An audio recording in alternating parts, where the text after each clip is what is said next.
vocês, né, que hoje a gente faz uma palestra, né, sobre mudanças climáticas, verdades e mitos, né? A gente vai falar um pouco sobre o que é verdade, o que pode aparecer, mas daí não é conclusivo.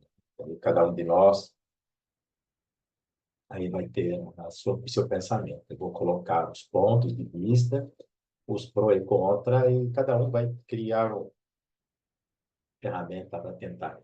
Então, vamos tentar começar mais ou menos uns 15 para 7, né? Vamos esperar o pessoal chegar. Boa noite, pessoal. De volta aqui, saudade de vocês já.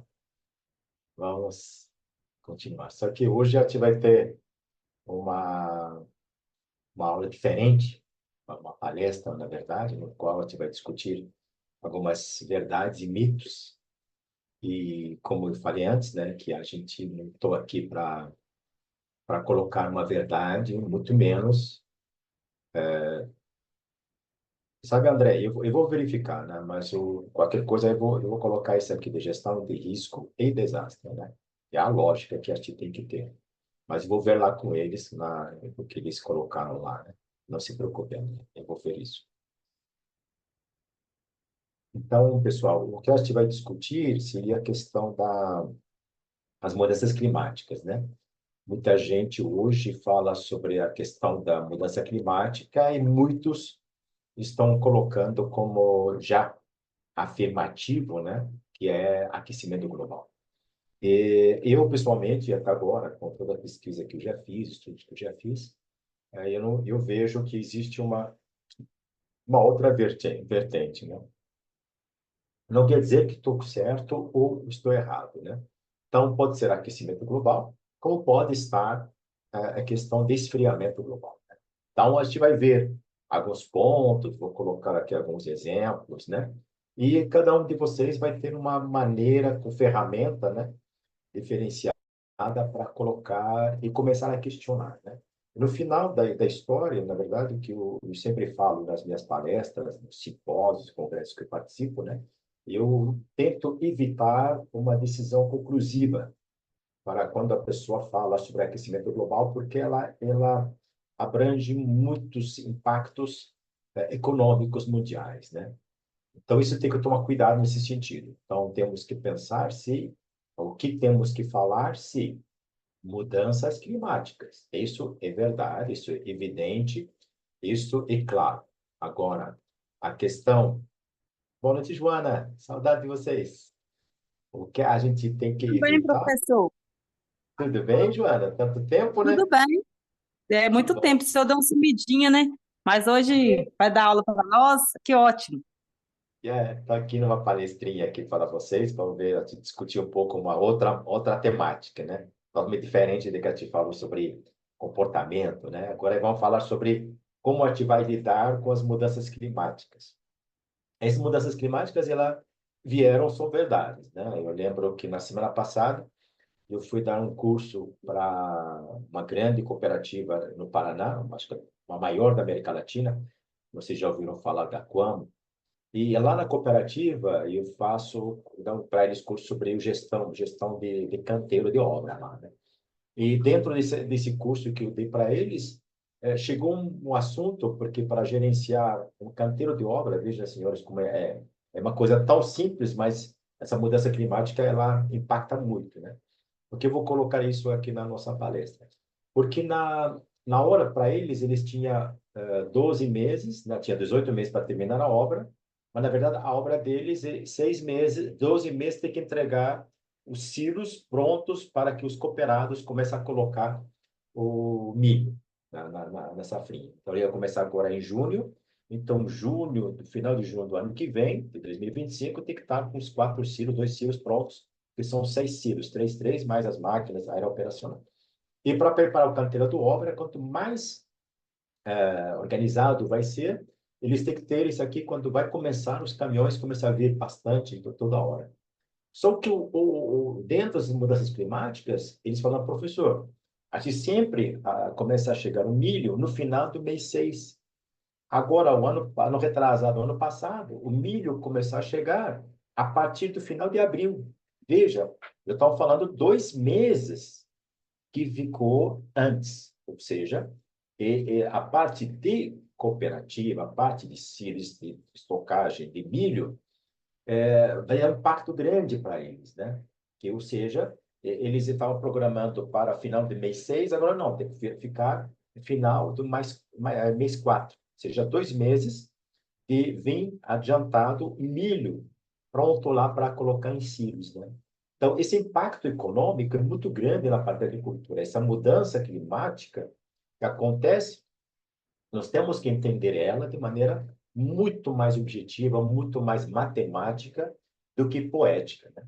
Então, temos que pensar na parte de desastres naturais, a parte de toda a questão climática, ela tem umas consequências tanto na parte das chuvas, na parte das enxurradas, na parte da inundação, na parte da enchente, na parte de alagamentos, na parte de movimentação gravitacional de massa, e outras que também impacto econômico, que nem o caso que eu vivenciei lá com o pessoal da cooperativa em Campo Mourão, no estado do Paraná. Então, as mudanças climáticas, que seja o que for, ela tem um impacto muito mais econômico do que questão comportamental do ser humano. Então, isso aí, e tem duas coisas que temos que ver também, que é bom, interessante para te falar também, sobre a questão da mudança climática dentro do tempo biológico e dentro do tempo geológico. Então, quando eu falo mudança climática no tempo biológico, e são quase 300 anos, ou seja, é o ciclo de vida tanto dos humanos, dos homens, né? Quanto dos animais, quanto da vegetação. Então, esse ciclo que a gente tem, quando você pensa na tendência climática dentro do tempo biológico, é uma análise. E dentro do tempo geológico, e são milhões de anos, existe uma tendência que a gente tem que verificar.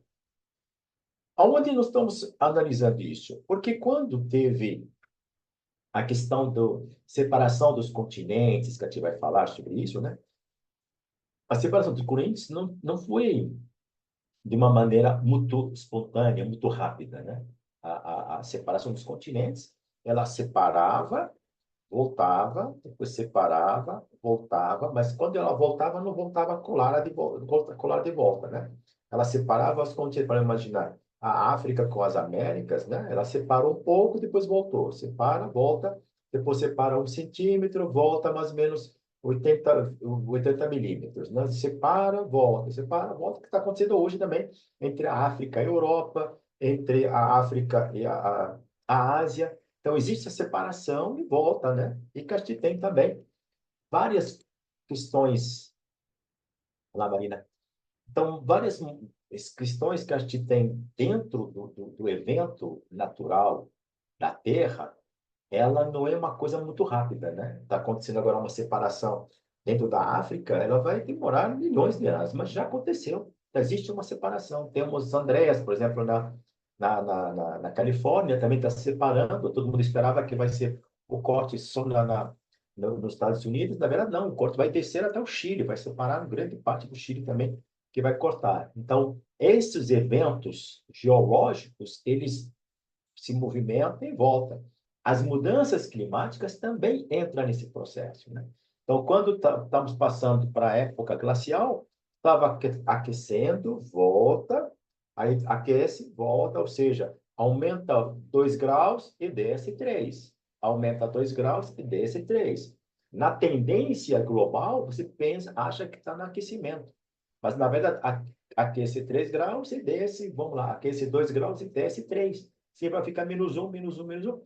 No final, você vai ver, opa, eu estou numa era glacial. Então, todo mundo questiona, todo mundo se manifesta, mas a gente tem que ver o que é.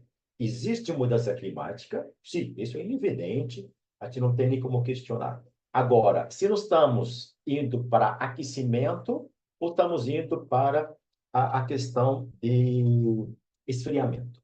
Nunca ninguém levantou essa questão. Puxa, será que estamos indo para a era glacial? Pode ser que sim, pode ser que não. É muito mais fácil falar sobre aquecimento do que falar que estamos indo para a era glacial. Geralmente, vocês veem que nós temos alguns picos de temperatura alta e também temos picos de esfriamento. A gente vai ver agora as tabelas que a gente tem. Então, vocês veem que, puxa vida, teve uma crise de frio, uma onda de frio, por exemplo, no sul do Brasil. Nós estamos com uma onda de frio, por exemplo, às vezes no estado de Minas Gerais.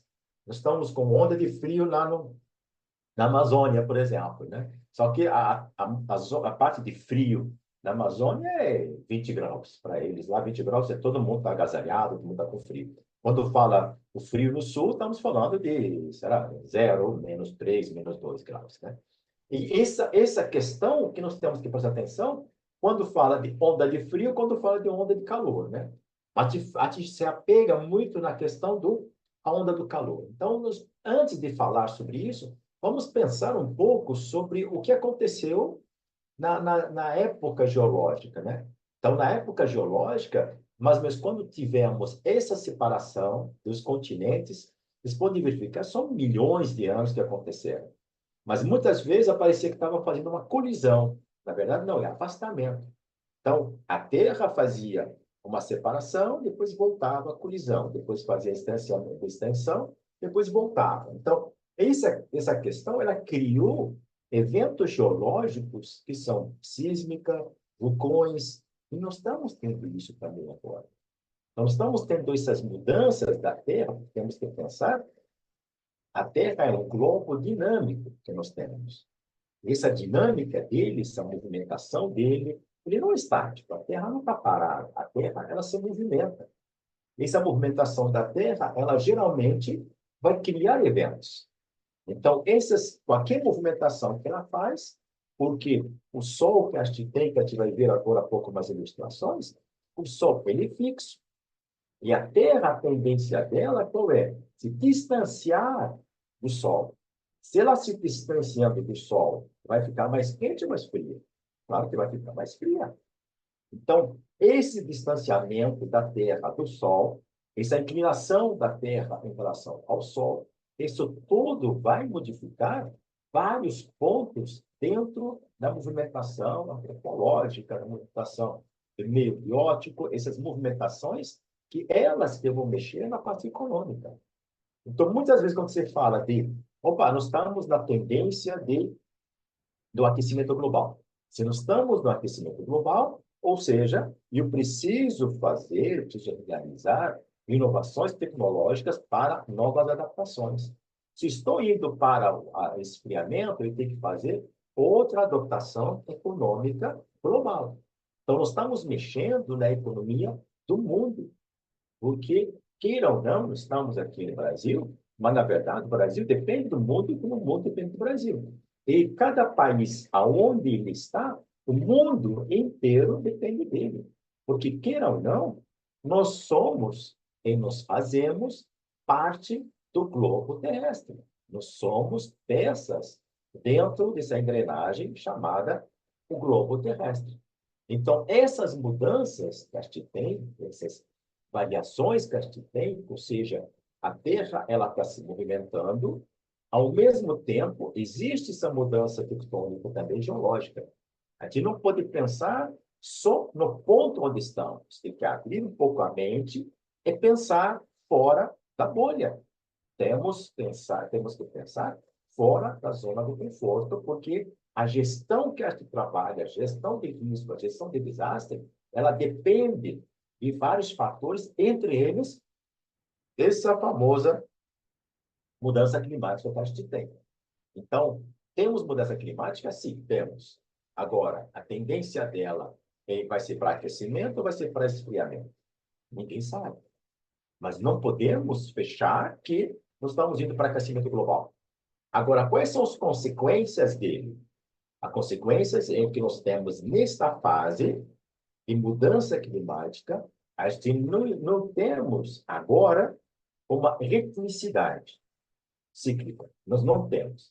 Não temos aquela ciclicidade de clima, ou seja, temos chuva, temos seca, temos temperado. Agora não, agora está meio bagunçado até conseguir seguir uma linha reta de novo. Então, hoje temos El Niño já passou, vai chegar a linha mais seca, aí depois vai ter o Niño, a gente vai ter essa parte, mas a gente não sabe o que ele faz. Não sabemos hoje que o entendimento que nós temos que El Niño vem com muita chuva, a linha vem com seca.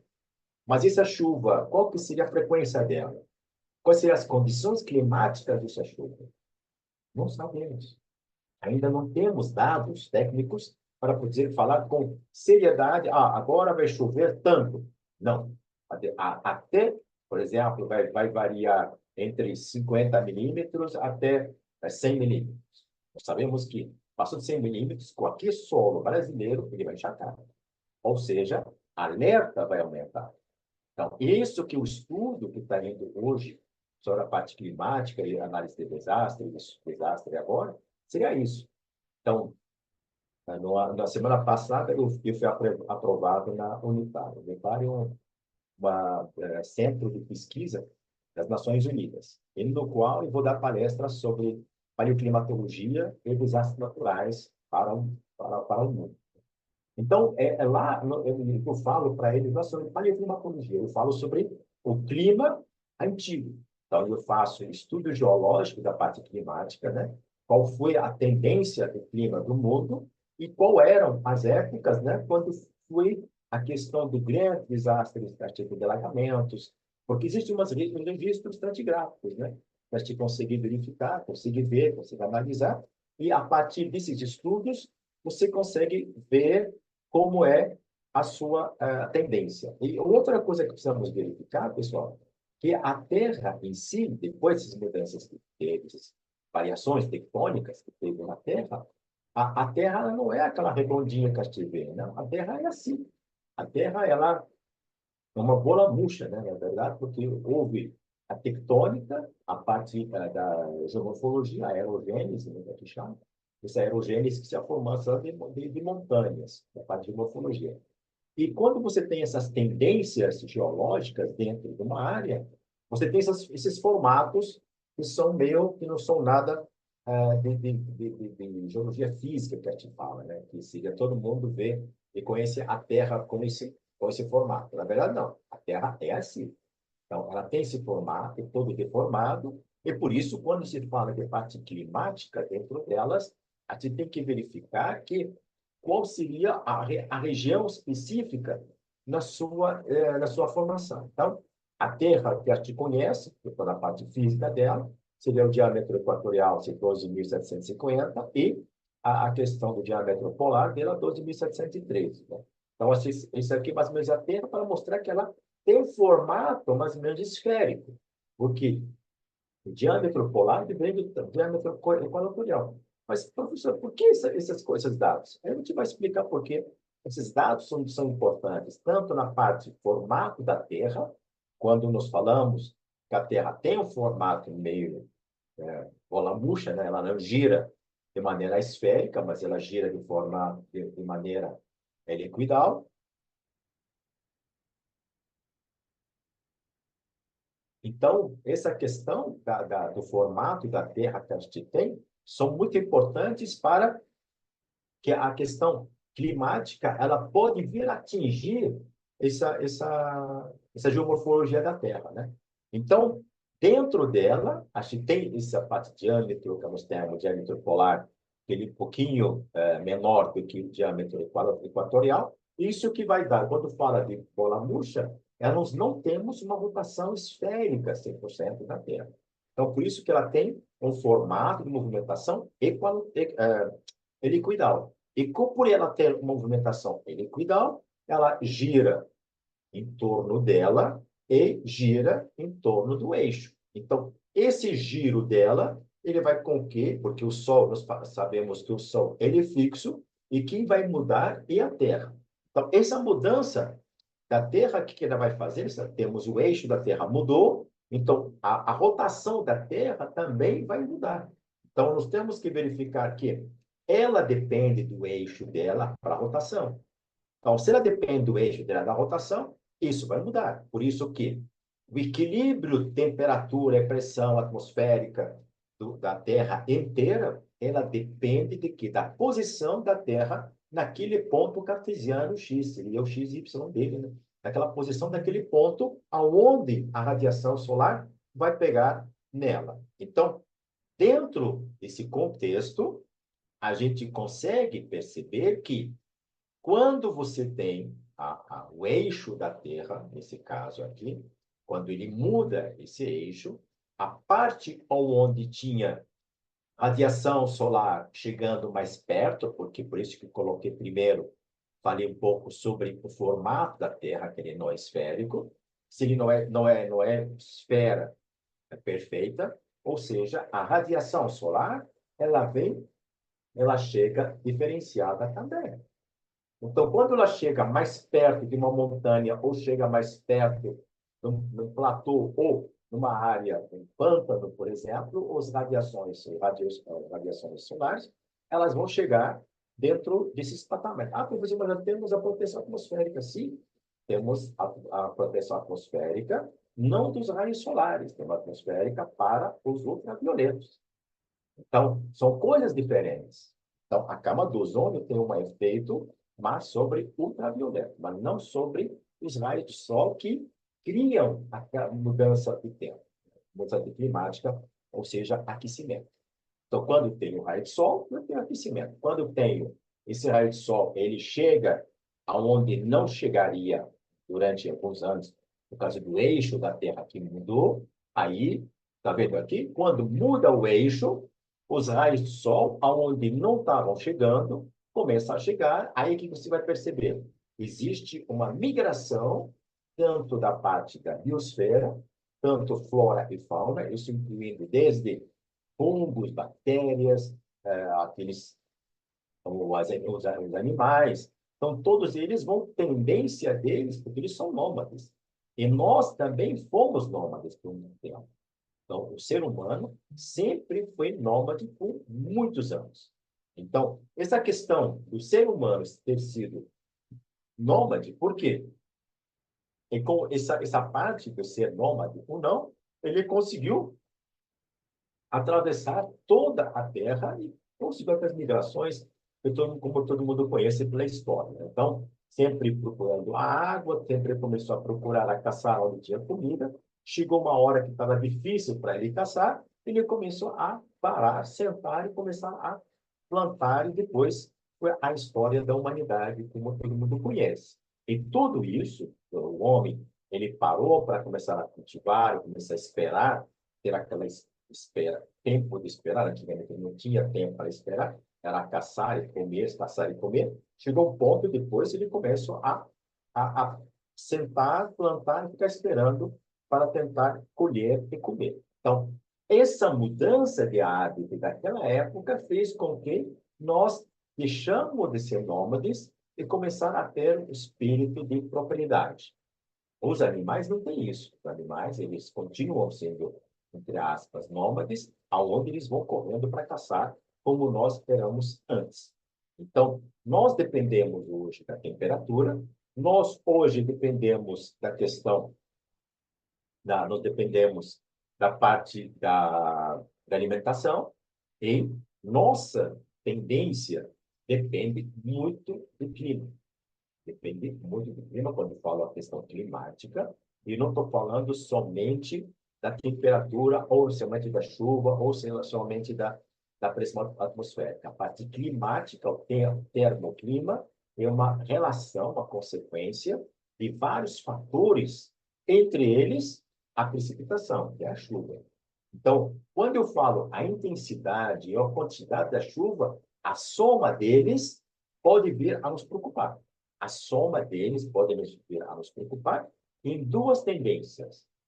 A soma tanto da precipitação, a sua frequência e sua intensidade, esses três termos aí, são muito importantes para, com base nesses três termos, a gente consegue verificar se nós vamos estar bem ou nós temos que nos preocupar. Ou, nesses casos aqui, ou vocês vão ter que trabalhar mais, Defesa Civil vai ter que trabalhar mais, ou vai ter que ficar tranquilo. Porque quando aumenta a intensidade da chuva, quando aumenta a frequência da chuva e quando aumenta o volume da precipitação.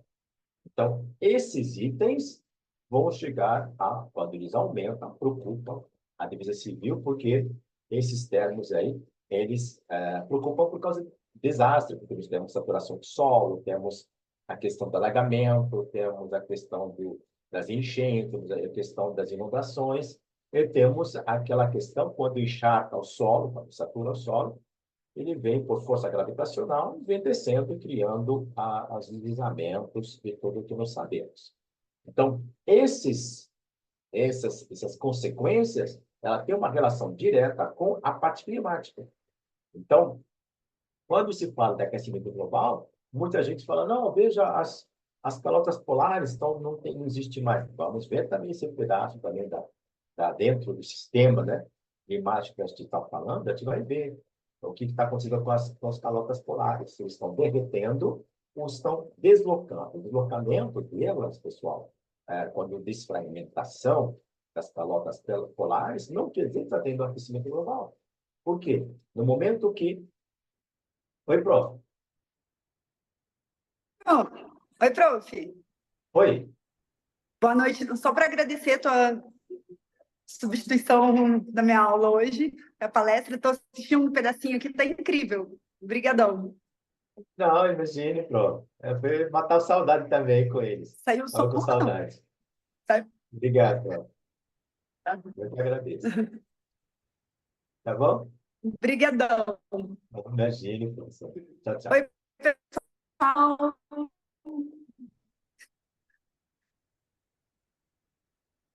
Saudade. Segunda-feira, firme e forte, módulo novo, tá? Obrigada, prof. Imagine, professor. Um abraço. Tchau, tchau. Então, pessoal, daí estava falando aqui sobre a questão das tendências climáticas, né?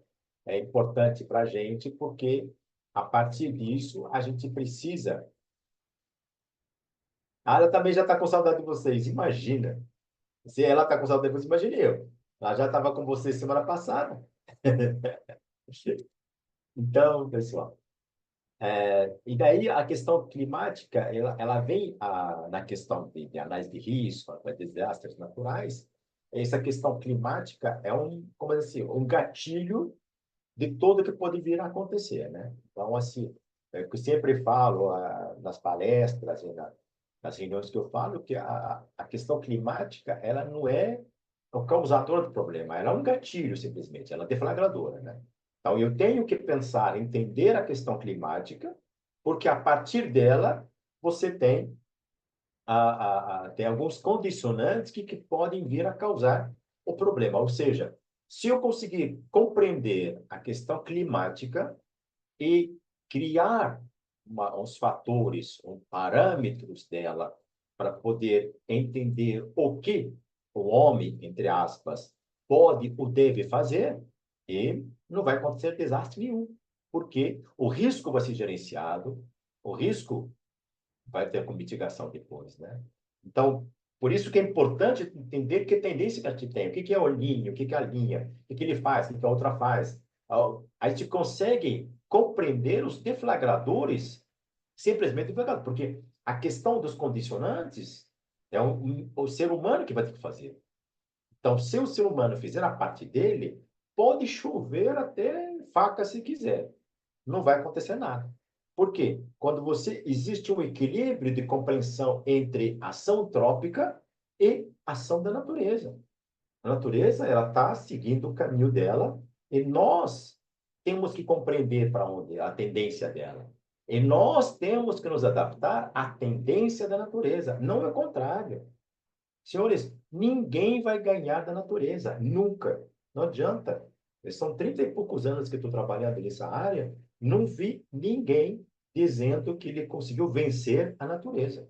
A natureza é perfeita, ela faz todo dela, e quando o ser humano dá para ela condições de criar um desastre, aonde tem o risco, e esse risco não é calculado pelo homem, a natureza vai lá e causa um desastre. É uma fórmula básica, é 1 mais 1 igual a 2.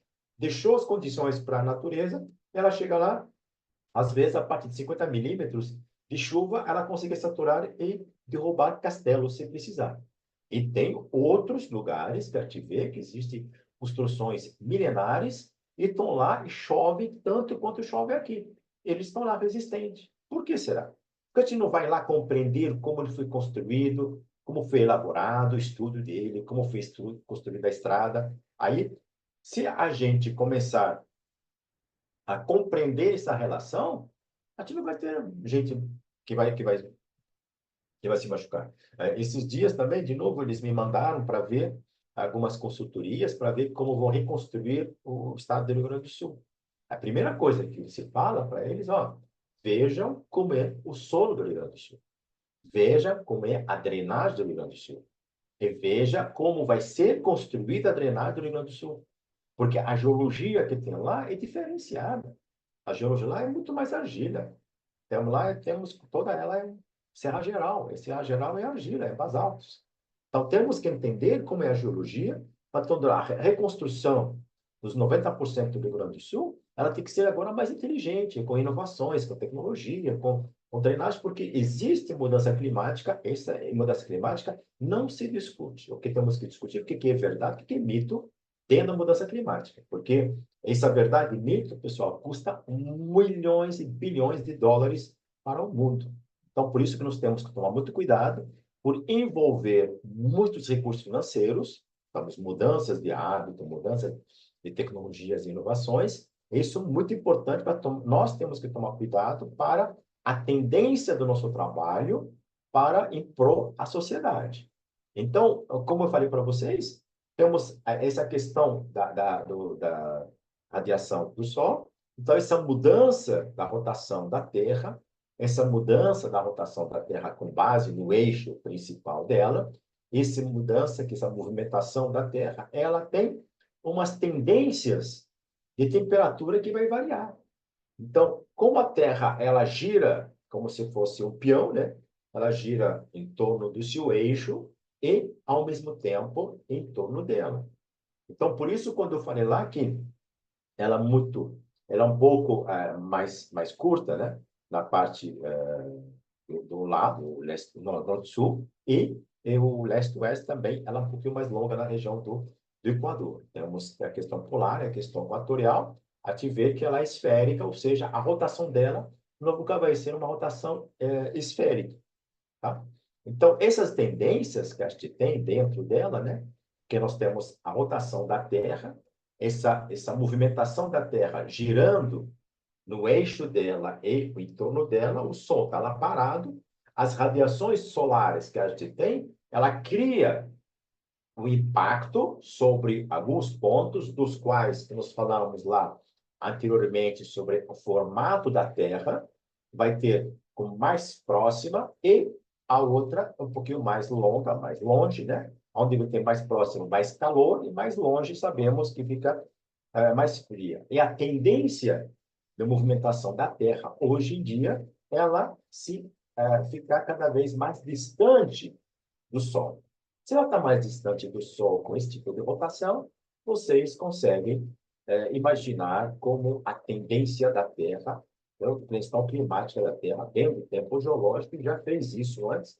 Então, ela se distancia, depois volta, se distancia, volta, por razão dessa giro que ela faz, né? Então, por 24 horas e alguma coisa, né? Então, essa movimentação da Terra cria essa questão da proximidade ou ficar longe do Sol, o que pode causar essas temperaturas, né? Aumenta, reduz, e a gente vê agora com a questão da mídia, com a questão da tecnologia de comunicação, a gente consegue ouvir que alguns lugares que nunca choveu, está chovendo, alguns lugares que nunca nevou, está nevando, e alguns lugares que tinha a tendência de ter temperaturas mais baixas, agora estão mais altas, outras, porque é um novo equilíbrio com um novo eixo da Terra.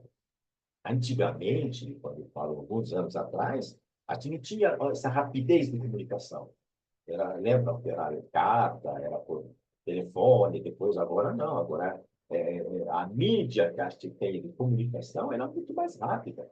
Nós temos hoje algumas áreas perto da Rússia que a temperatura sempre foi menos 40, agora não, está menos 20. E é assustador para eles. Agora temos alguns lugares, por exemplo, na região do Marrocos, onde nunca chovia, lá na terra do Recife, começou a nevar. Então, mas lá vai me dizer que lá tem aquecimento global? Lá?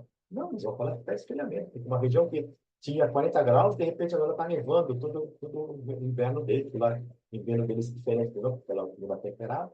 Então, lá eles têm está nevando nessa região. Então, no momento que ele está nevando nessa região, você tem essa questão da mudança climática, e nós temos que ter muito cuidado para falar sobre se está aquecendo, se está esfriando. Como eu falei para você no início da nossa aula de hoje, que eu não estou aqui para dar decisão, eu estou aqui para falar sobre uma questão conclusiva.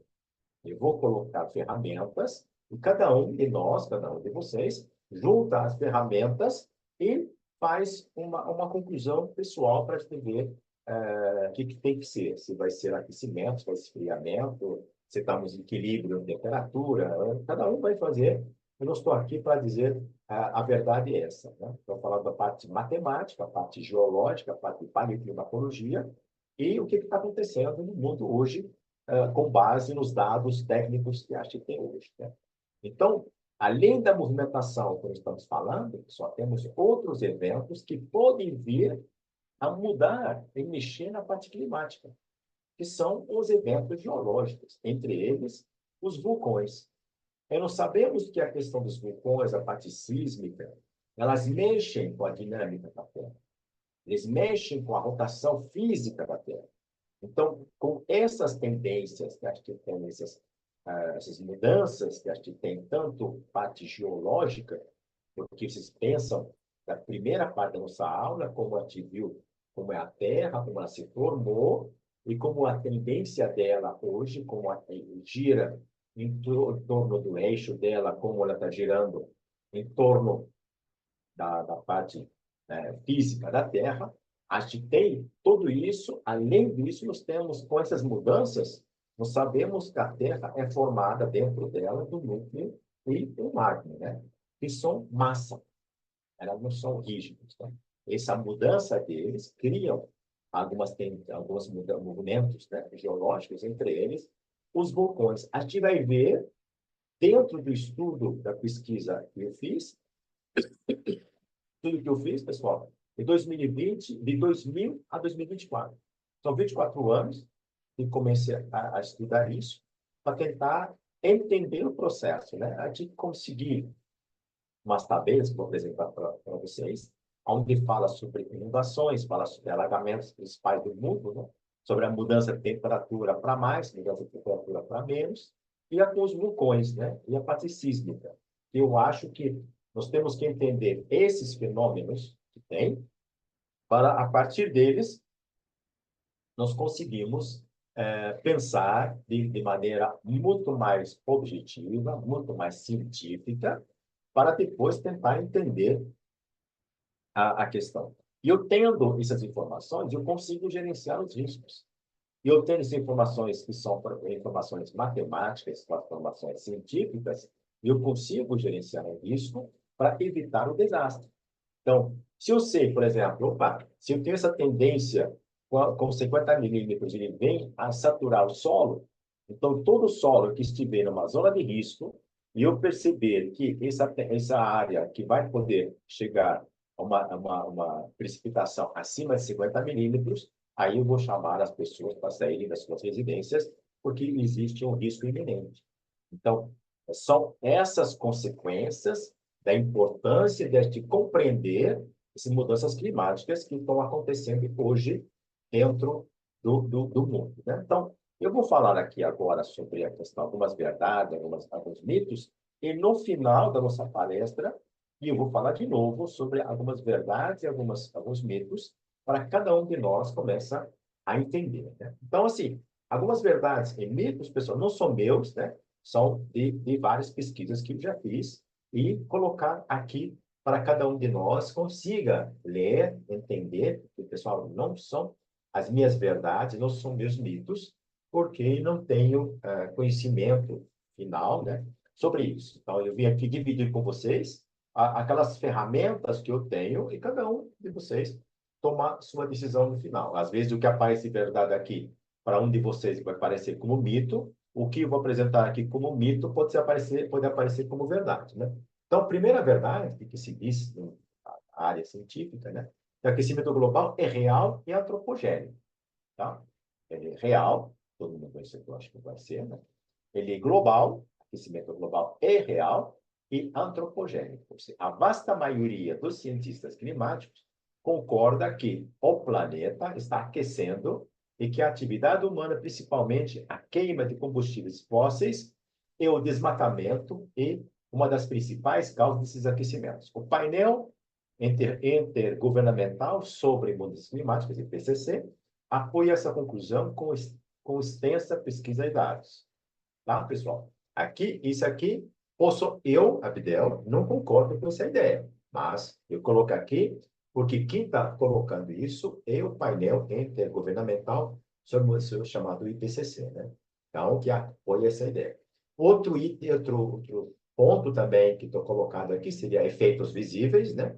As mudanças climáticas já estão tendo efeitos observáveis, como aumento do nível do mar, derretimento de geleiras, eventos climáticos extremos mais frequentes e intensos e mudanças nos padrões de precipitação. Então, pessoal, presta atenção. Efeitos visíveis, as mudanças climáticas já estão tendo efeitos observáveis, como o aumento do nível do mar, derretimento de geleiras, eventos climáticos extremos mais frequentes e intensos, e mudanças nos padrões de precipitação. Temos mais um ponto. Terceiro ponto, impacto na biodiversidade. As mudanças climáticas afetam a biodiversidade, levando à extinção de espécies, alterações nos habitats naturais e migrações de espécies em busca de condições climáticas mais favoráveis. A quarta, consequências econômicas e sociais. As mudanças climáticas têm implicações econômicas e sociais significativas, incluindo impactos na agricultura, segurança alimentar, saúde pública e migração forçada de populações. Pessoal, esses itens que colocar aqui, das pesquisas que eu fiz, foram considerados como verdades. Muitas delas, eu pessoalmente não concordo, mas eu coloco aqui porque o grupo de cientistas colocam no IPCC, IPCC é um órgão das Nações Unidas que está estudando as condições climáticas do mundo. Eu, pessoalmente, muita coisa assim aqui não concordo, mas eu sou obrigado, por razões didáticas, né? Eu trago aqui para os senhores, cada um de vocês vai analisar e vai discutir, se quiser depois, vocês podem discutir. Os mitos. O clima sempre mudou, isso é natural. Embora seja verdade, o clima da Terra mudou ao longo dos milhões de anos devido a causas naturais. A taxa de aquecimento atual é muito mais rápida do que as mudanças climáticas naturais passadas. A atual mudança climática está fortemente ligada às atividades humanas. 2. É apenas um ciclo solar. Alguns afirmam que a atividade solar é a principal causa do aquecimento global. No entanto, os estudos mostram que, embora a atividade solar influencie o clima, as mudanças observadas nas últimas décadas não podem ser explicadas apenas por variáveis solares.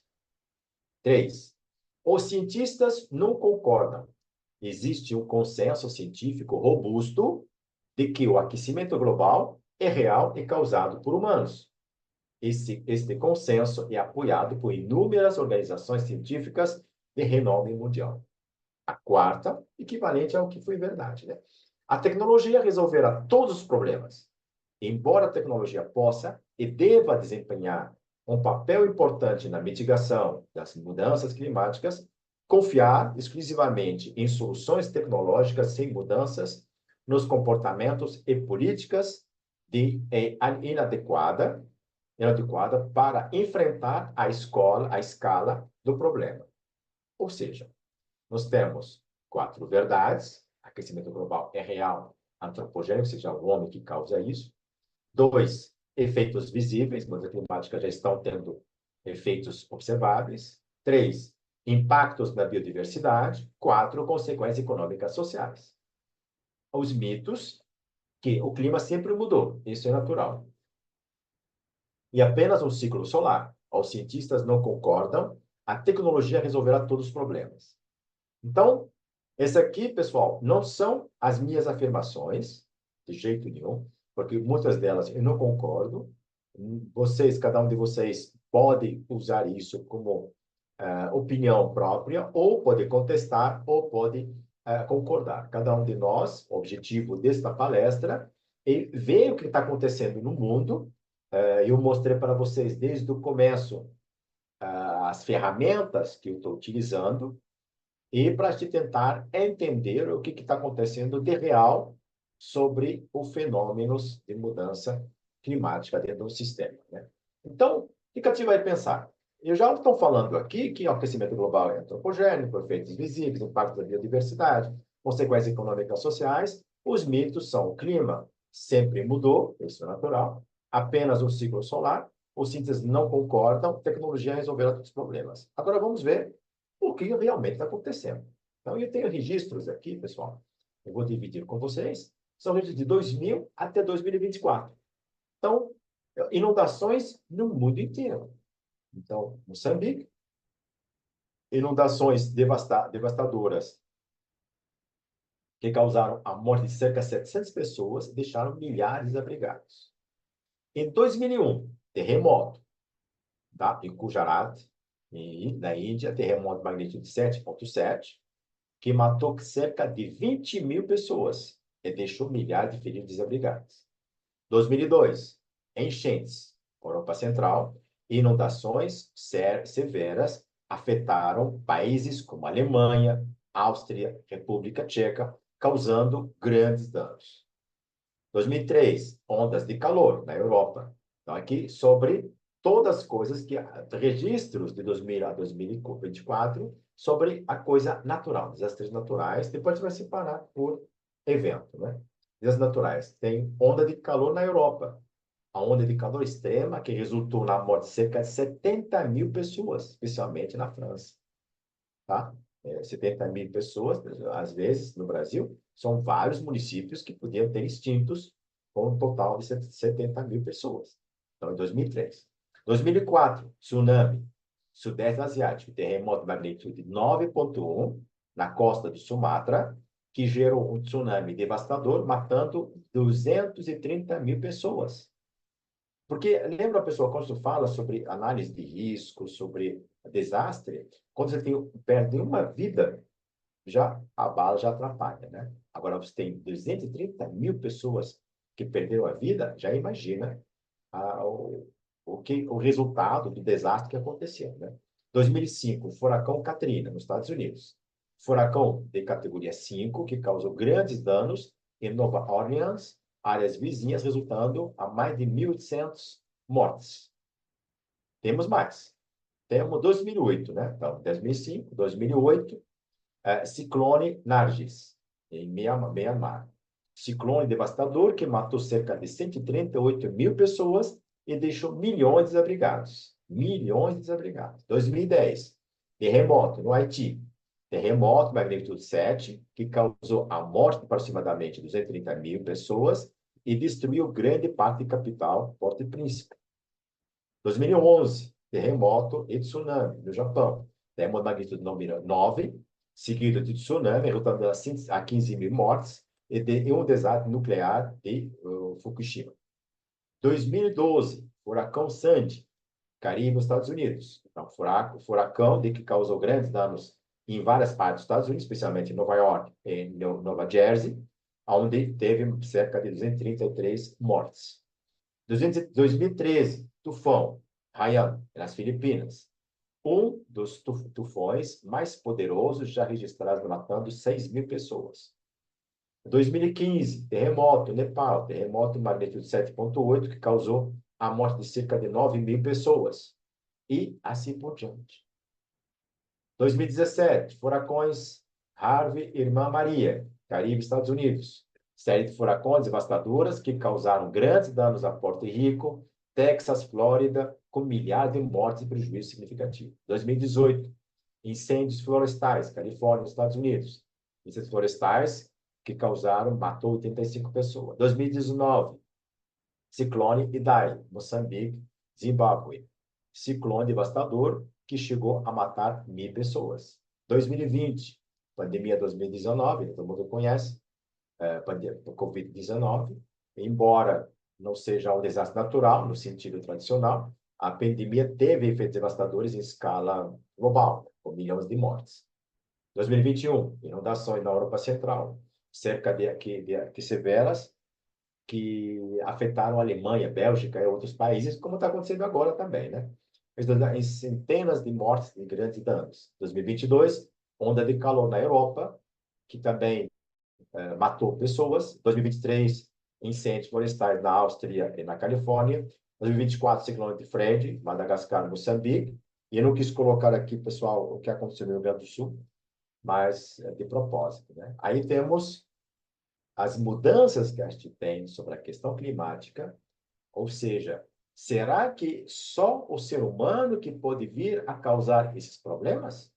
Será que o ser humano que causou todos esses problemas? Ou aconteceram de maneira natural, com ciclicidade natural? Então, nós temos outros eventos específicos, né? Se agora nós vamos pensar, falar sobre terremotos. Então, lembra que quando fala de mudança climática, sobre aquecimento global que eles falam, sobre o esfriamento global, nós vamos falar sobre, vamos chamar daqui para frente de mudança climática, ponto final, e a gente vai tentar entender o processo. Em 2000, nós tivemos grandes terremotos, em Totori, no Japão, 2001, Fujairah, na Índia, depois em Salvador, 7,7, Hindu Kush, no Afeganistão, 7,4, 2003, na Colima, no México, 7,6, 2003, em Irã, 6,6, 2004, em Sumatra, 9,1. Ou seja, se você conseguir entender o globo terrestre com esses eventos, você vai conseguir acompanhar a movimentação dele, né? Então, ele existe uma ciclicidade, pessoal. Existe uma ciclicidade de terremotos. Então, quando eu falo que a natureza ela é perfeita, ela é realmente perfeita, pessoal. Então, existe uma ciclicidade. Qual o tempo que ela faz, se a gente conseguir calcular a rotação da Terra com a rotação temporal, mais a massa que a gente tem do magma, eu consigo calcular com a movimentação da Terra, com a massa do magma, que tipo de material que pode ser na parte dos vulcões, né? E como ele pode vir a ser.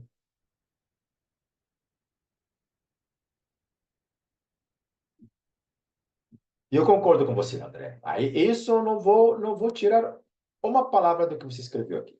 Entendeu?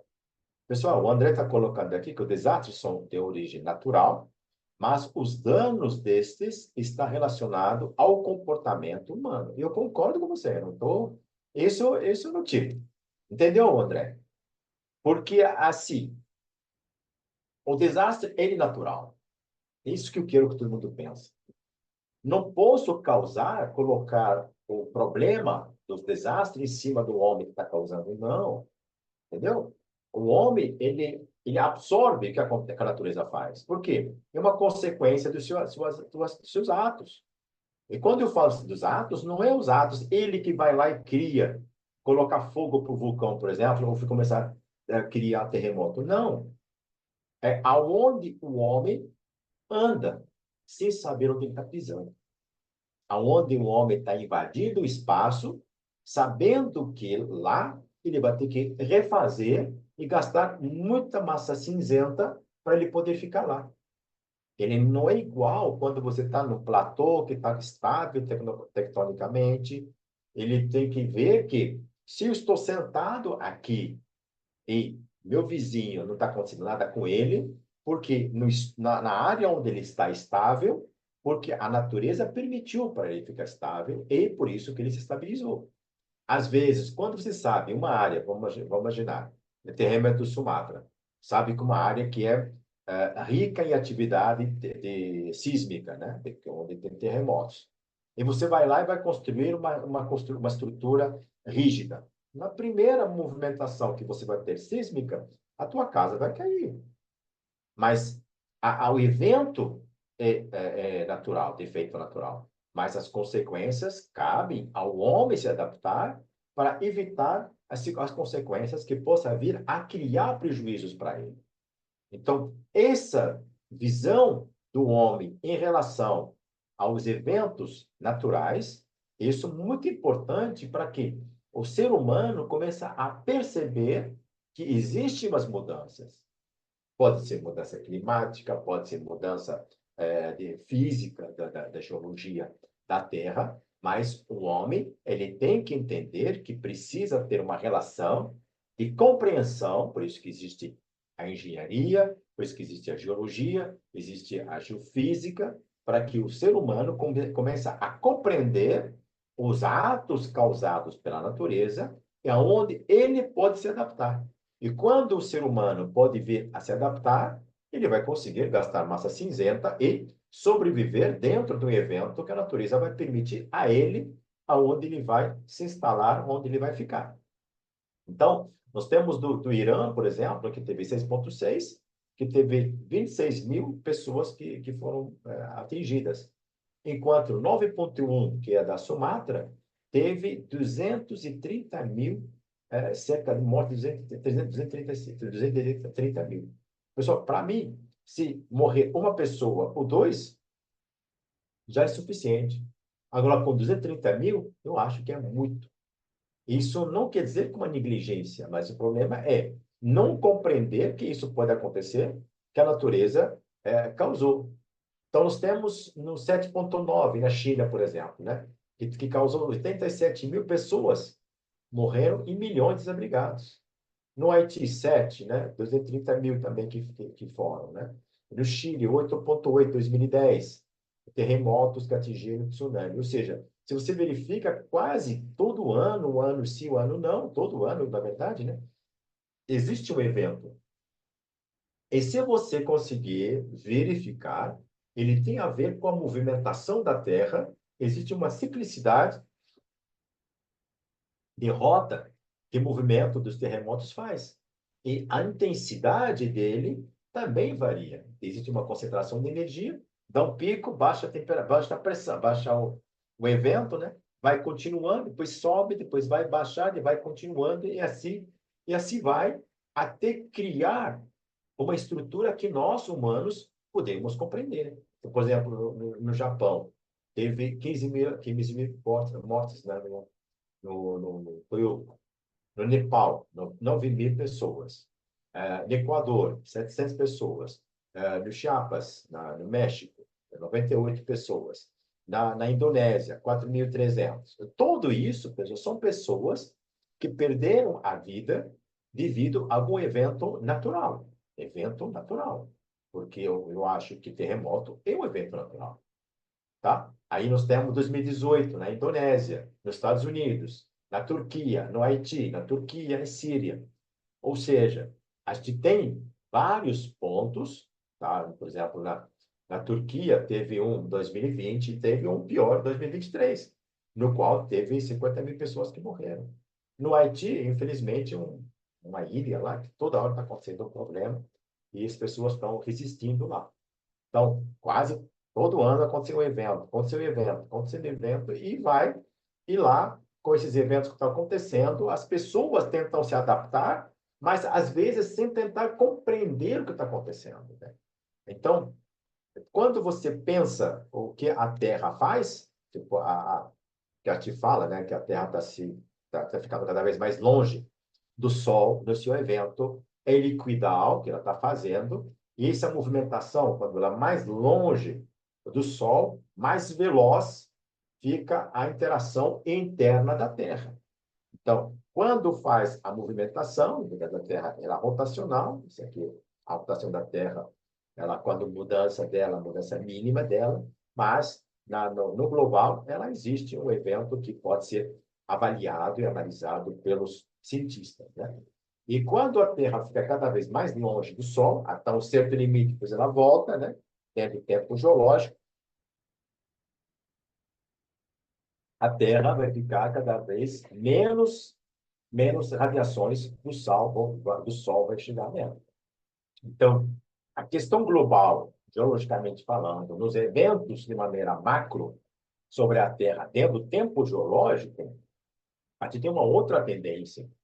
E quando você pensa na perto do tempo biológico, nós temos uma tendência totalmente diferente. Então, nós temos que ver os dois. O que a gente quer? Qual seria a tendência a curto prazo e qual vai ser a tendência a longo prazo? Então, dentro desses estudos, esses eventos que nós falamos sobre a Terra, sobre a relação da Terra como um global, no qual nós fazemos parte e outros países fazem parte também, porque eles fazem parte da Terra, né? Então, todos que fazem parte, imagine só, não se preocupe, seja bem-vindo. Então, todos nós fazemos parte desse global e todos nós temos que verificar para enfrentar o que está acontecendo com a Terra, mesmo estando num pedacinho só que é o Brasil. E nós sabemos que nós tivemos vários eventos no Brasil, quando está acontecendo no Pará, no Maranhão, atualmente está acontecendo também, tem muito acontecendo na região de Salvador, acontecendo no Rio Grande do Sul. Então, tudo isso aqui dentro de um tempo curto, nós estamos tendo uns eventos. E esses eventos, muitas vezes, não dependem somente da chuva. Depende de outros fatores além da chuva. A chuva é um dos fatores. A chuva pode ser deflagradora, mas porque o ser humano deixou para ela umas condições de vulnerabilidade para que isso aconteça. Então, se eu tenho uma movimentação gravitacional do massa no lugar, mas a chuva que causou, quer dizer que toda a extensão dessa região vai acontecer. Entendeu? Porque se eu tenho a mesma inclinação do talude, o mesmo tipo de solo no talude, então, se a chuva que causou problema, vai causar em toda a extensão do mesmo tipo de solo. Que não é isso que acontece. Acontece numa região pontual, no qual o ser humano ele permitiu que isso aconteça. Então, quando o ser humano permite que isso aconteça, a tendência do evento se ficar intensificada. Então, todas essas áreas, todos esses eventos que nós falamos, eles vêm a converger com um evento só. Nós temos que rever o conceito relação homem-natureza. Isso é muito importante.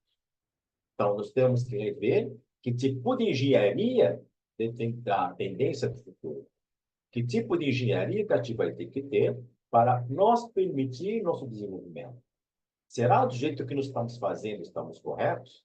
Será que estamos fazendo, estamos certos, estamos errados?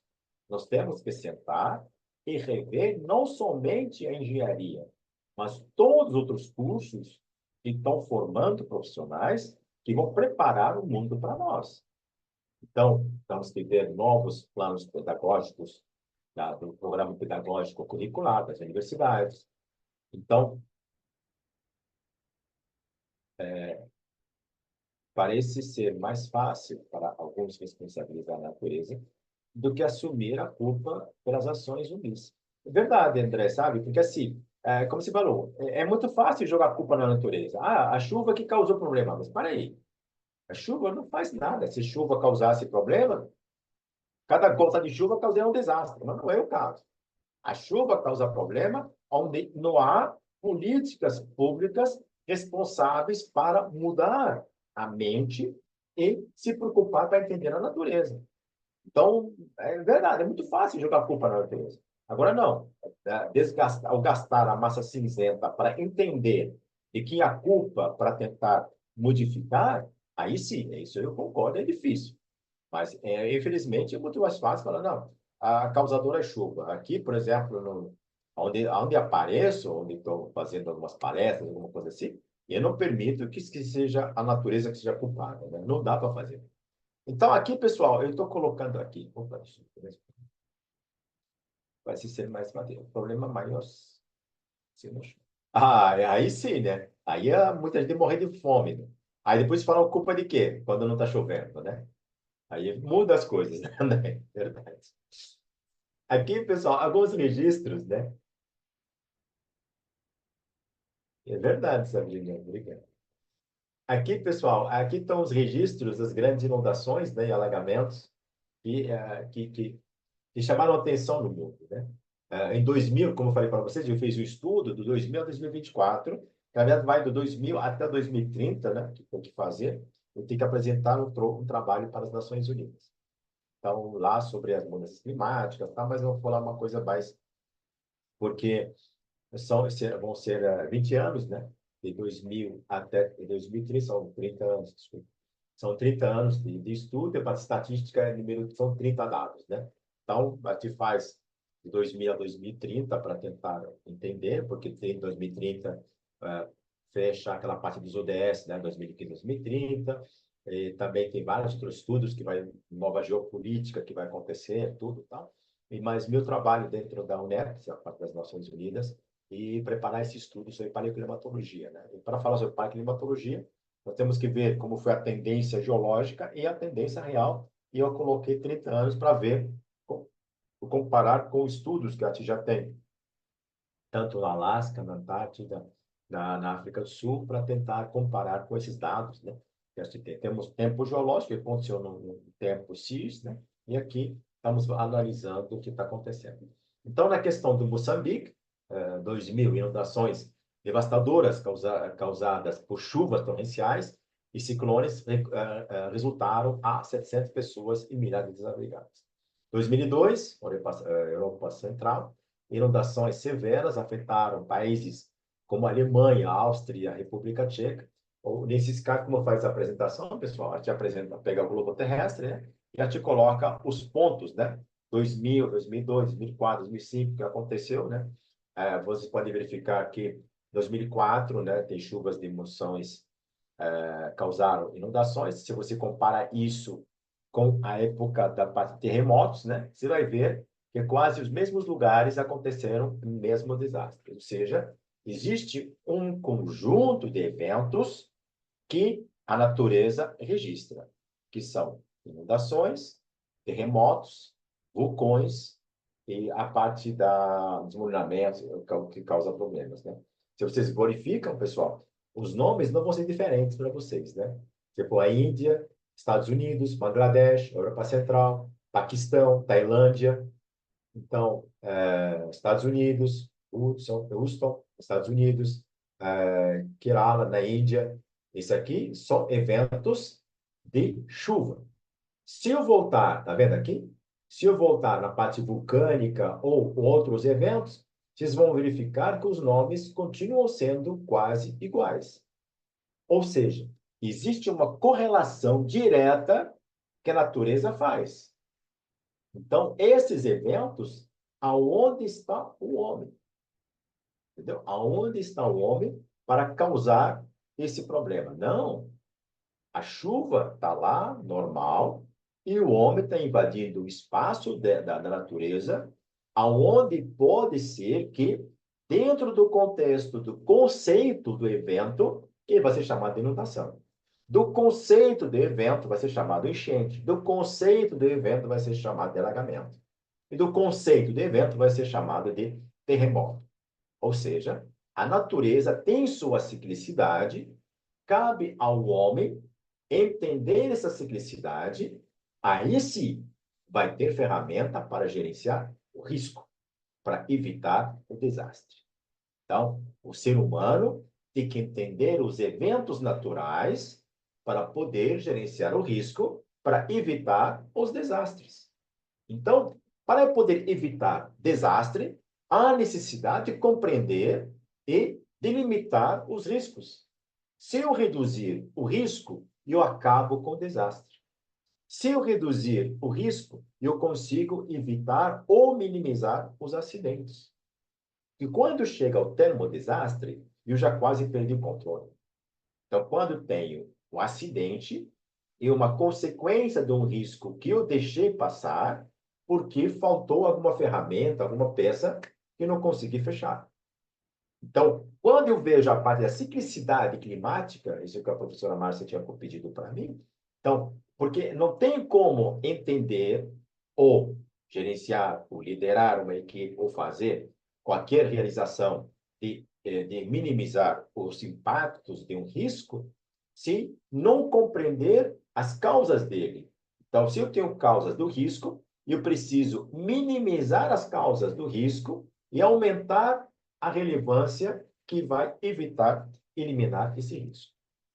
Nós temos a questão da Europa Central, inundações severas afetaram países como a Alemanha, Áustria e a República Tcheca. Então, estamos falando de Alemanha e Áustria, pessoal, são países ricos, países tecnológicos, países que têm ferramenta para conseguir compreender o que está acontecendo, né?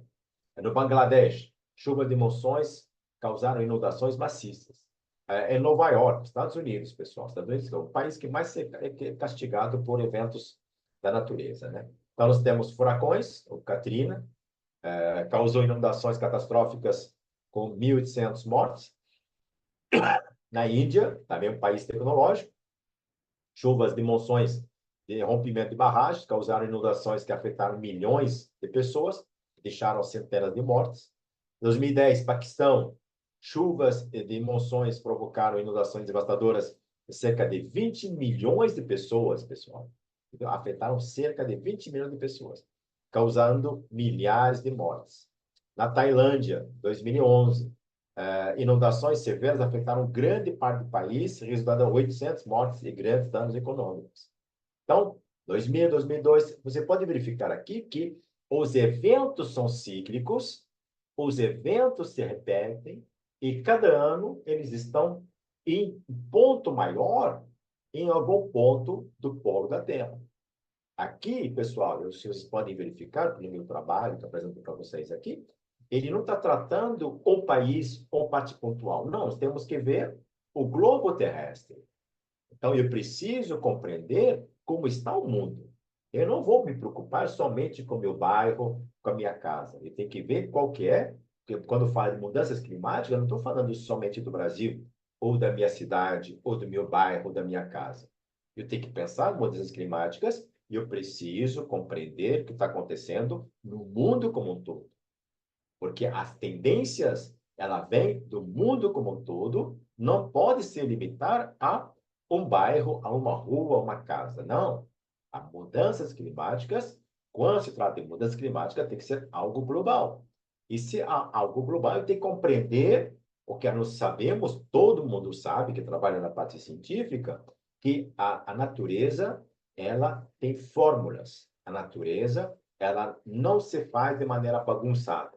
A natureza tem uma ciclicidade organizada que cabe a nós compreender e calcular como funciona. E no momento que você calcula como funciona a movimentação da natureza, você já tem como se adaptar aos fatores dela, tanto na parte geológica, quanto na parte fisiológica, quanto na parte geográfica. Então, essas tendências naturais, elas têm fórmulas matemáticas, né? Você sabe que a Terra trabalha com ciclicidade, mesmo fazendo a rotação dela, onde são 24 horas, e eu preciso compreender que ela está fazendo uma movimentação por 24 horas, o que está acontecendo nessas 24 horas. Qual seria a fórmula que eu preciso compreender para poder saber, opa, quando a Terra chega nesse ponto, com essa inclinação, vai acontecer esse evento. É isso que temos que fazer. Então, quando falamos de verdades e mitos, nós temos que compreender o que está acontecendo em ponto com o outro. Então, dentro do furacão, por exemplo, Harvey, né, no estado de Houston, que aconteceu lá, quase são 90 pessoas que morreram, mas o problema é, nesse ponto específico, teve bilhões de dólares foram como prejuízo. Por quê? Então, quanto se gasta para uma pesquisa? Claro que se gasta menor valor do que bilhões de dólares, muito menor valor do que uma vida humana. Então, nós temos que entender que o estudo da pesquisa, o estudo sobre compreensão da natureza, sobre compreensão de gestão de risco, como gestão de desastres, tem que ter investimentos fortes. Temos que investir forte em cima disso, porque nós temos que levar muito a sério o que a natureza está querendo nos dizer. Então, nós temos ferramenta matemática, temos ferramenta física, temos ferramenta histórica para podermos compreender o fenômeno que está acontecendo na natureza. O meu trabalho é esse. O meu trabalho é compreender a natureza para que, essa questão de movimentação que a gente tem, nós podemos saber que aqui vai acontecer uma chuva torrencial. Aqui vai acontecer um vulcão. Aqui vai acontecer um terremoto. Então, quando você avisa, e não estou preocupado com o primeiro, a parte primordial, não é o dano material. Eu estou preocupado com a vida humana. Eu preciso salvar a vida humana. A parte material, a te recupera. A vida humana você não recupera. E não sabemos que a severidade da natureza é tanta que ela não está nem aí, sendo do ser humano. Né? Ela pega o que tiver. E nós vimos aqui muitos eventos nos quais números muito grandes que afetaram humanos e morreram gente. Isso não se recupera. Isso você não tem como recuperar uma vida humana. Então, chuvas torrenciais nos Estados Unidos, chuvas, por exemplo, furacões nos Estados Unidos, na Índia, chuvas de monções que causou 500 pessoas de grandes danos à infraestrutura. No Irã, chuvas intensas causaram inundações severas em várias províncias, por exemplo, causou morte de 70 pessoas. Sudão, na África, por chuvas intensas, centenas de pessoas foram afetadas. Alemanha e Bélgica, 200 pessoas de grandes danos econômicos. Na Austrália, chuvas intensas. Paquistão, 2023, chuvas de monções afetaram milhões de pessoas, 1.000 mortes. Na Indonésia, 2024, chuvas torrenciais, tempestades tropicais causaram inundações severas. Se eu for mais adiante, para conseguir compreender mais, então eu consigo verificar que vários volumes de água podem vir a causar alguns problemas. Agora nós vamos ver, pessoal, umas ondas de frio, ondas de calor que aconteceram. Então, lembra, a gente viu, existe a movimentação da Terra, alguns eventos que podem vir a causar a parte problemática, e agora nós vamos ver as ondas de calor, tá? Porque aqui eu vou falar sobre as mudanças climáticas, a gente vai ver algumas prioridades, entre elas as ondas de calor 2003, por exemplo. Ondas de calor extremos resultaram na morte de 70 mil pessoas na França, em 2003. 2004, ondas de frio na Ásia. A onda de frio severa afetou países como a Índia e Bangladesh, resultando em centenas de mortes. 2006, onda de calor dos Estados Unidos. Verão extremos, quente, temperatura de recorde em várias partes do país. 2010, onda de calor na Rússia. Onda de calor sem precedentes, resultou a quase 55 mil mortes. 2012, onda de calor nos Estados Unidos, uma das ondas de calor mais intensas registradas no país, também causou centenas de mortes. 2013, onda de calor na Austrália, verão com temperaturas recordes. 2014, onda de calor na Europa. Não se preocupe, pessoal, porque logo eu vou falar sobre a onda de frio também que aconteceu, né? 2015, na Índia, Paquistão. 2017, Estados Unidos e a Europa. 2018, Japão e Coreia do Sul. 2019, Europa. Então, tudo isso aí, pessoal, que estamos acontecendo aqui, elas já que vieram e afetaram um grande número, causando ou danos à saúde pública ou causando danos econômicos severos. Aqui, quando fala de ondas de calor, são registrados pelo mundo de 2000 a 2024, no qual afetaram de maneira muito maior, fora da curva que a gente fala, né? Que afetou a humanidade. 2020, Sibéria, por exemplo, verão com temperaturas extremas, na região da Ártica, né? Estado de derretimento acelerado de permafrost. 2021, onda de calor no oeste do Canadá, por exemplo, nos Estados Unidos, que chegou a 49 graus. A onda de calor 2022, verão com temperaturas recordes em várias partes da Europa, contribuindo para incêndios florestais severos. Temos na China, onda de calor 2024, Austrália. Ou seja, a ciclicidade da temperatura que a gente vê também, existe uma ciclicidade que se repete. Ou seja, não é movimentação aleatória anual, tá, pessoal? Temos 2003, a Europa, 2004, a Ásia, 2006, Estados Unidos, 2010, Rússia, 2012, Estados Unidos, 2013, a Austrália, 2014, a Europa, tá? 2015, Índia, Paquistão. Está vendo que está mudando? Índia, Paquistão e a Ásia. Existe uma ciclicidade lógica dentro da movimentação dos desastres que a gente tem aqui. Então, eu tenho Índia, Paquistão, a Ásia, né? Estados Unidos, a Europa, Japão e Coreia do Sul, a Europa, Sibéria, Canadá, Europa, ou seja, China e Austrália. Então, se eu pegar a Terra como um globo e começar a fazer essa movimentação, tanto de eventos de temperaturas altas, movimentos sísmicos, movimentos de vulcões, temperaturas baixas e inundações, eu consigo, com 5 pontos, criar um ponto de intersecção e criar esses pontos deles, e eu consigo imaginar como está a ciclicidade das temperaturas. Então, existe lógica? Existe lógica. A natureza não trabalha sem lógica. Então, depois eu consigo ver, lembra que nós falamos sobre a onda de calor. Agora vamos para a onda de frio que aconteceu.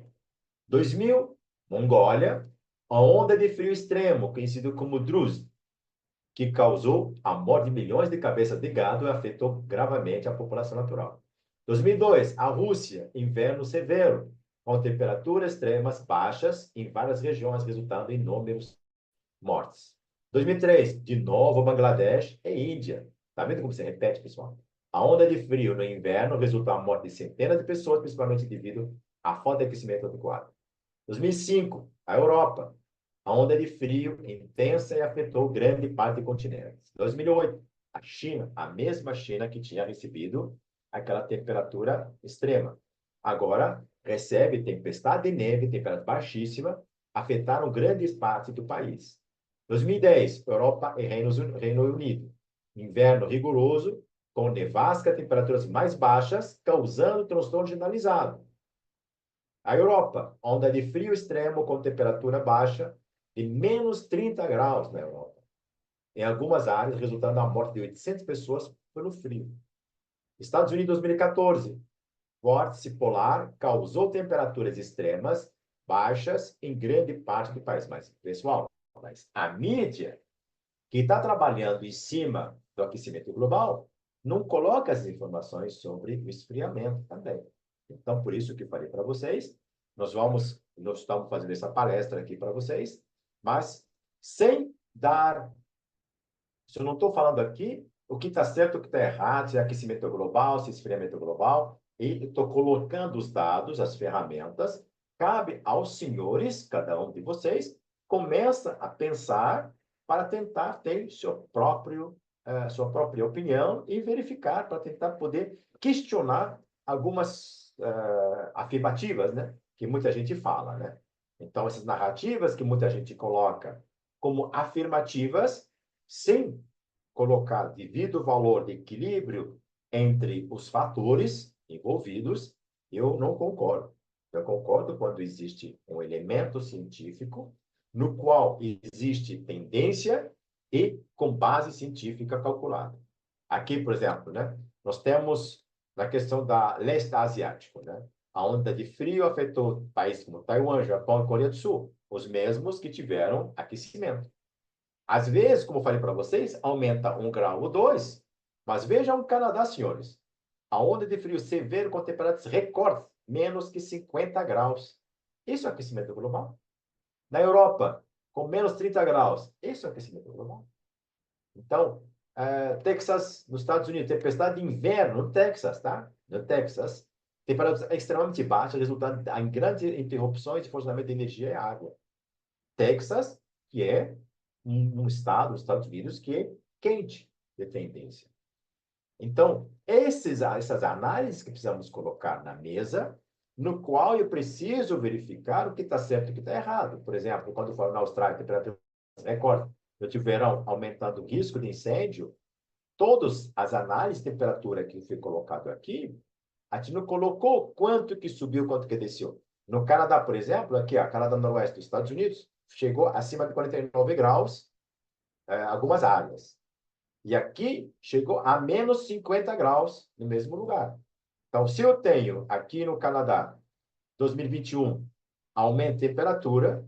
Aqui também, no Canadá, eu tenho, em 2019, menos 50 graus.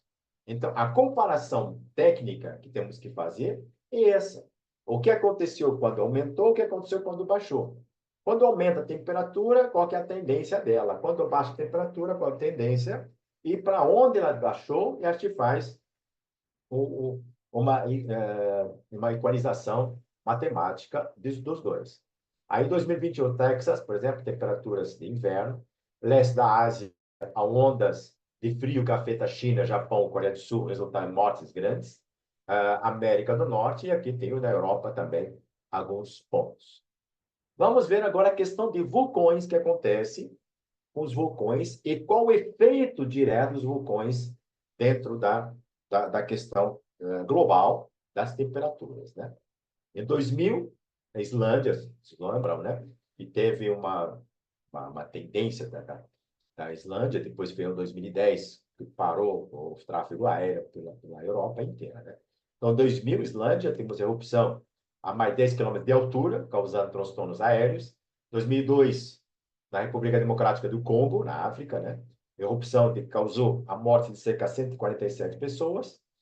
Em 2006, na Indonésia, erupção violenta que resultou em a evacuação em massa e várias mortes. No Chile, 2008, erupção que levou à evacuação da cidade de Chaitén, cobriu áreas extensas cinzas. Aqui, em 2010, na Islândia, a erupção que causou uma paralisação sem precedentes de tráfego aéreo. Em 2011, esse aqui, tráfego aéreo, eu não vou esquecer, pessoal, porque o ano que meus pais estiveram aqui no Brasil comigo, e tinha que voltar e não podia voltar porque o espaço aéreo na Europa, onde eles moram, né? Na Europa estava fechado. E aí, graças a Deus que eles ficaram mais tempo comigo, né? Aproveitei. Então, na desgraça dos outros, alguns ficaram felizes, eu sou um deles, que eu lembro de ser 2010. 2011, a erupção que causou o fechamento de aeroportos, evacuação de milhares de pessoas no Chile. A gente vê que aqui, a parte na América do Sul, grandes eventos de vulcões acontecem no Chile. Então, Kelut, por exemplo, na Indonésia, erupção explosiva, evacuação de dezenas de milhares de pessoas. Aqui no Chile, de novo, a Indonésia, no Havaí, nos Estados Unidos, Nova Zelândia. Vocês conseguem verificar, pessoal, que eu tenho os eventos das inundações, eventos de altas temperaturas, eventos de baixas temperaturas, eventos de terremotos, eventos de vulcões. Vocês podem verificar que aonde acontece variação de temperatura, da temperatura tanto alta para baixa, não está encaixada dentro dos estudos feitos em relação aos vulcões. Ou seja, o evento dos vulcões ele está relacionado a evento geológico dentro, e ele não está vinculado nem à questão sísmica, nem à questão climática.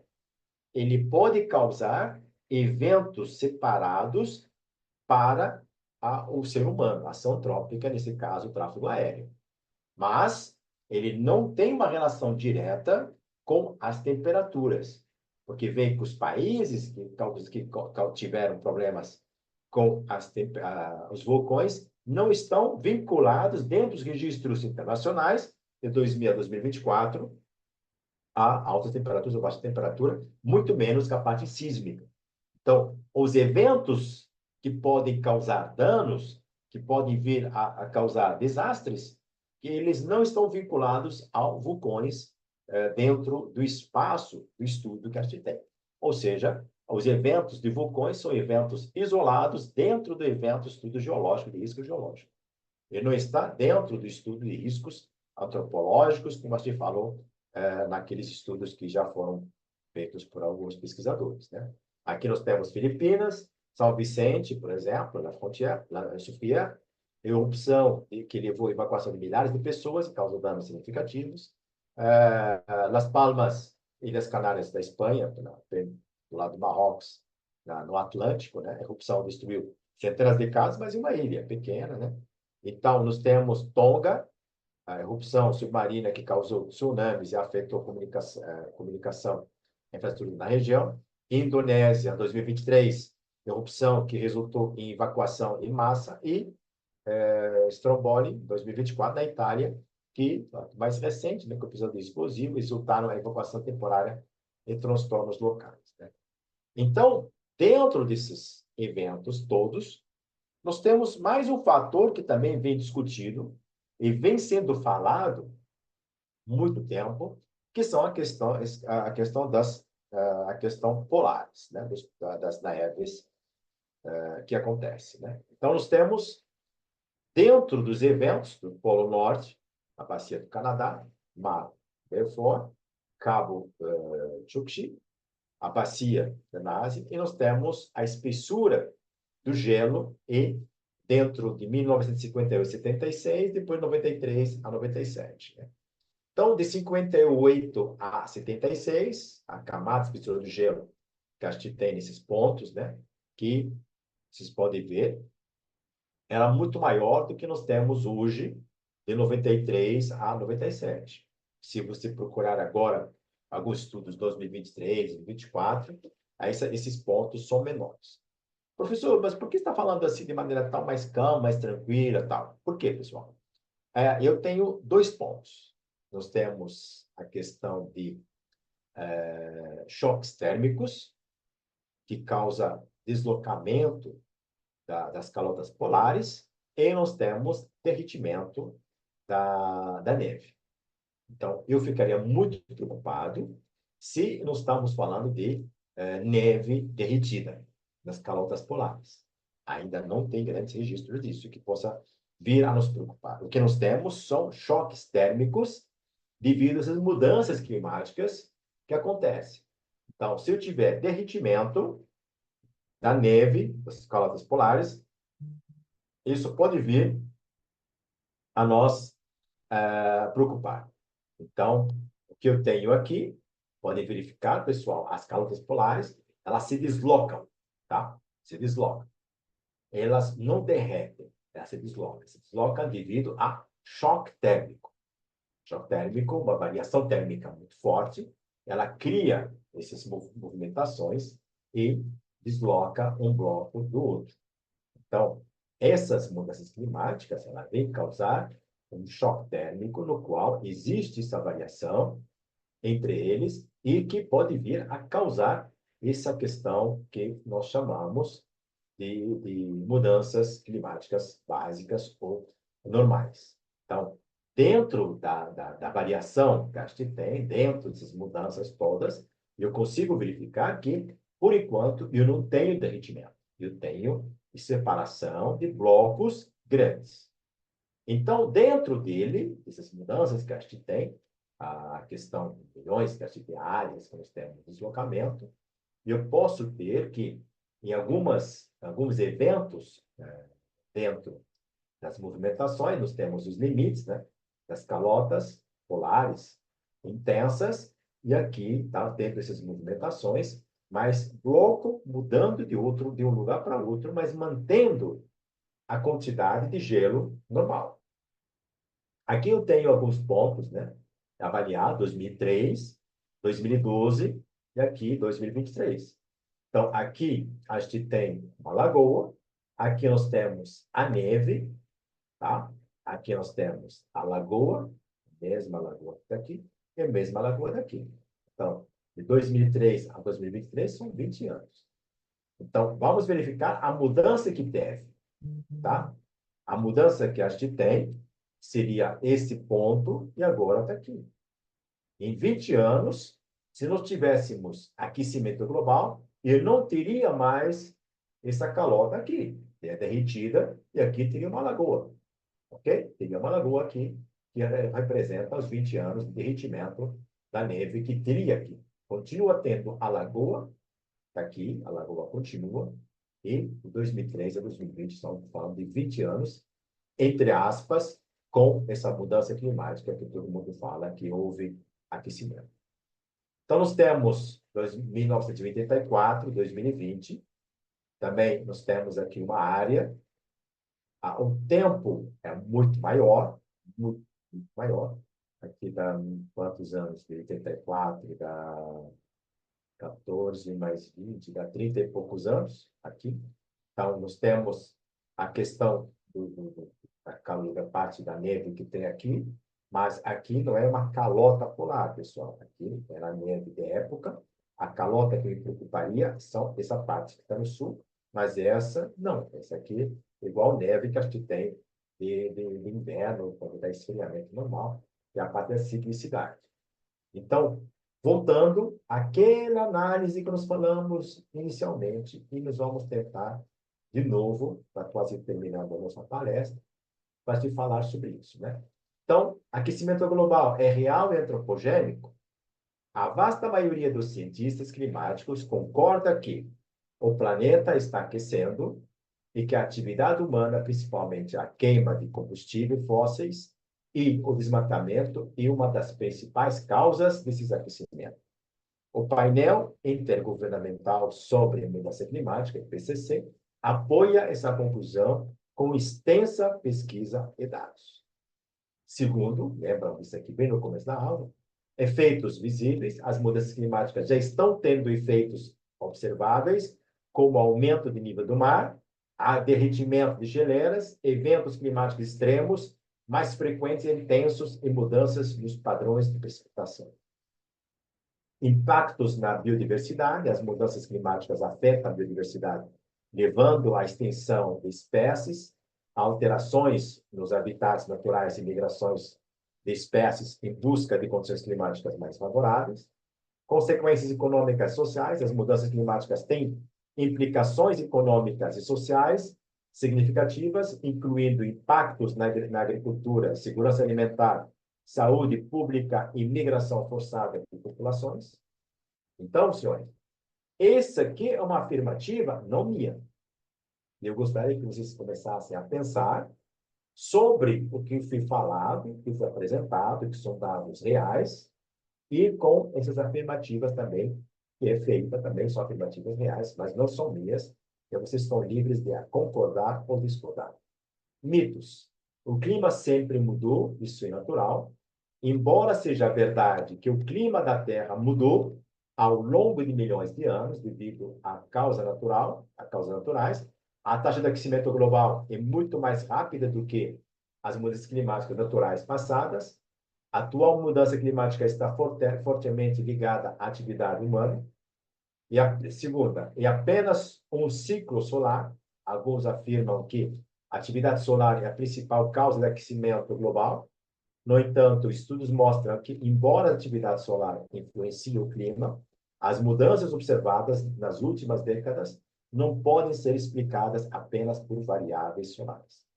Os cientistas não concordam, terceira, né? Existe um consenso científico robusto de que o aquecimento global é real e causado por humanos. Este consenso é apoiado por inúmeras organizações científicas de renome mundial. A4, né? A tecnologia resolverá todos os problemas, embora a tecnologia possa e deva desempenhar um papel importante na mitigação das mudanças climáticas. Confiar exclusivamente em soluções tecnológicas sem mudanças nos comportamentos e políticas inadequados é inadequado para enfrentar a escala do problema. Então, quando a gente imagina nossa Terra, nós temos que ver essa ciclicidade que nós falamos para ver o que tem verdade ou o que é mentira.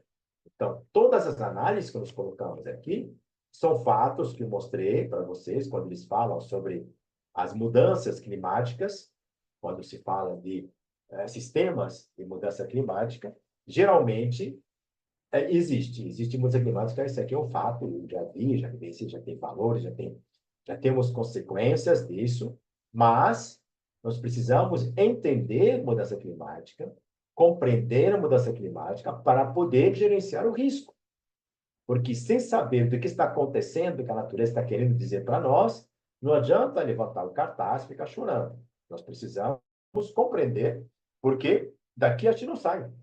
A Terra é nossa e nós precisamos compreender os fenômenos que estão acontecendo dentro da Terra. Então, com base nessas mudanças, com base nesses comportamentos, nós precisamos nos adaptar à nova realidade para que mantermos dentro do desenvolvimento em respeito à natureza.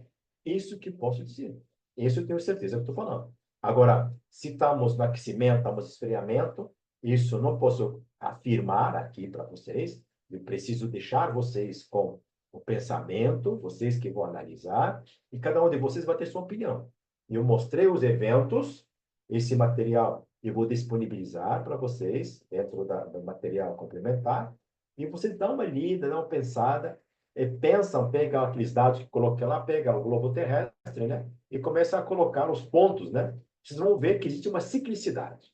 Não existe pontos aleatórios. Existe uma ciclicidade que a natureza fez. Podem pesquisar os dados que coloquei para vocês lá. Aí vocês vão verificar que são dados reais, que são dados que aconteceram, são eventos relevantes para a nossa sociedade global, e por isso que foram colocados lá. E a partir daqueles pontos, a gente consegue analisar e fazer dele um dado que pode ser cientificamente correto para dar uma continuidade do estudo científico do qual vocês podem se beneficiar do trabalho de vocês para gestão de risco e desastre. Pessoal, alguma pergunta? Estou à disposição. Eu agradeço a atenção de vocês. Tem alguma pergunta, pessoal? Boa noite, professor. Quanto tempo? Tudo bem? Tudo bem. Beleza. Não, nenhuma pergunta não, só agradecer mesmo. Eu que Essa agradeço, palestra Pedro. bacana que o senhor deu Teu para tempo gente. foi tudo. Eu que te agradeço. Então, pessoal, Beleza? muito obrigado pela presença de vocês, pelo tempo de vocês. Eu vou publicar esse material para vocês e vocês conseguem. E alguém acho que levantou a mão. Não, professor, é só para falar que foi muito boa mesmo a palestra e agradecer, né, esse momento da gente estar aprendendo um pouco, cada dia mais a respeito dos eventos que estão ocorrendo no nosso mundo, né? Obrigado. Muito obrigado, Sabrina. Muito obrigado mesmo. Obrigado, André. Obrigado, Ô, Daniel. professor, Oi. é, como que o senhor está se sentindo nesse momento, né, com essa tragédia enorme, tão perto? Assim, fica muito difícil, né, lidar com toda a situação, não conseguir é, absorver e sentir mal mesmo, né, porque dá uma sensação de onipotência, né, por uma Isso, coisa tão pessoal. grande que não tem o que a gente fazer, né? Verdade, André. Se sentir impotente perante o que está acontecendo, né? Eu acho que o André resumiu tudo, né? Que às vezes a impotência que a gente sente, né? Como, sabe, como cientista, como educador, né? Dentro de não existe umas políticas públicas que levam muito a sério o evento que estão acontecendo, sabe? Isso que cria uma frustração, sabe? Ver vidas que se foram, né? Vidas que eu falo que se foram, tanto vidas de pessoas, como às vezes vidas que as pessoas construíram muita coisa e viram que tudo foi embora, né? Isso dói tanto quanto você perder um ente querido, sabe? São dois fatores, eu concordo com você, sabe, fico meio... é difícil, sabe? Eu não vou me emocionar, não adianta, Joana, não vai, você tocou num assunto que é muito, muito pesado para mim, sabe? A gente tenta, sabe? A gente fez muita coisa, né? E se Deus quiser, a gente vai tentar procurar para, sabe? Tentar fazer a nossa parte. Obrigado, Joana. Obrigado a todo mundo. Sabe? Obrigado. Sua Estava com palestra foi saudade de maravilhosa. vocês. Obrigado. É, suas palavras acrescentam muita aprendizagem na vida da gente, porque é muita experiência, né? Que o senhor tem com tantas coisas que vem passando, então faz a gente acreditar que a gente pode, né, aprender um pouquinho mesmo e ficar mais preparado, né? Caso ocorra alguma situação, a gente está mais preparado. É verdade. Muito verdade, sabe? É assim, só ficar aprendendo, sabe? A gente começar a entender um pouco com o conhecimento, sabe? E cada vez que a gente aprende, a gente vai fazer de tudo para tentar compartilhar o que a gente sabe, sabe? Vocês vão sentir isso, a pessoa que trabalha na área de defesa civil sabe disso. Quanto mais conhecimento ele tem, mais vontade ele tem para compartilhar. Então, todos nós temos essa tendência, né? Com o conhecimento, não fica para a gente, né? Tenta colocar, dividir e fazer acontecer para ajudar as pessoas, né? E assim, é a vida, é a vida, é a vida. Obrigado, Maria. Obrigado, Sabrina, Marcilene, Keila, André, Valério, a todos vocês, pessoal. Um grande abraço. Foi muito bom estar com vocês de novo, sabia? Estava com saudade de vocês. Volte Mas mais vocês... vezes, professor. Obrigado, obrigado mesmo. Vocês estão em boas mãos com a professora Márcia. Eu acho que estão bem, né? Ela é uma excelente professora também. Mas qualquer coisa me fala, dá um puxão da orelha para ela, né? Eu ia Professor, falar que estou ficando com parabéns. ciúmes. Oi? Eu ia falar, estou ficando com ciúmes. Esse tanto de Ah, você elogio. tá aí, prof? Você tá Oi de aí? novo, pessoal. Tá bom. Oi, Márcia, boa noite. Boa noite. Hoje eu estou de aluna também. Todos nós somos eternos alunos, professor. Verdade. Tá bom, pessoal? Pessoal, mais Bom, uma professor. vez, muitíssimo obrigada. imagine, um abraço para vocês. Tchau, Um tchau. abraço, pessoal. Beijão.